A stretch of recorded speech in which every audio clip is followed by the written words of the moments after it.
Joining us now is Marc Schulman. He's the author of Tel Aviv Diary and columnist at Newsweek. How is Mamdani managing to lead among Jewish voters despite taking positions that many would view as controversial or even antagonistic to Israel? Well, I think it's actually quite honestly surprising. Everything that I studied in terms of voting, especially voting in New York, had to do with the fact that there were certain issues that would be called symbolic issues, and anti-Semitism and those sort of things were a major part of that. So some of my research years ago was, why do Jews keep on voting for Democrats when economically they should be voting for Republicans? And so here's a case where if you look at it, based on symbolic politics, they should be voting not for Mamdani, because I won't say straight out he's an anti-Semite, but he aligns with many people who are. And, forget all the things you just mentioned. One of the things he said yesterday was that the issue of fighting anti-Semitism should not be part of the police. It should be something that social workers do.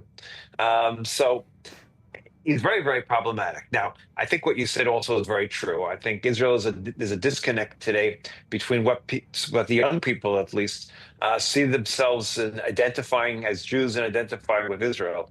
There clearly is a big disconnect there at this point. We know from every single poll that we're in deep trouble with young people in the United States generally, and I think that goes along with the young Jews as well. Certainly the ones who are less identified, who are less involved in the Jewish community, even those who went on birthright and all those things we've been trying to do for outreach for the last 20 years, obviously is not working. But then on the other hand, keep in mind the fact that, where the Israeli government is right now and where the prime minister is right now is not very popular here in Israel. So I'm not sure how we can translate that with the fact that young Jews in America don't like what the Israeli government is doing, and guess what? A good percentage of Israelis don't either. So it's not as straightforward.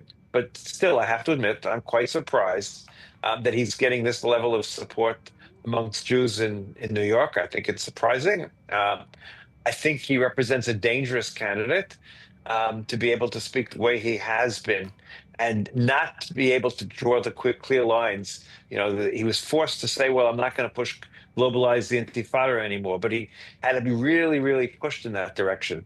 And so his understanding of these matters is very, very limited. And the idea that someone like that is going to be the mayor of the largest Jewish city in the world, let's say troubling at the least.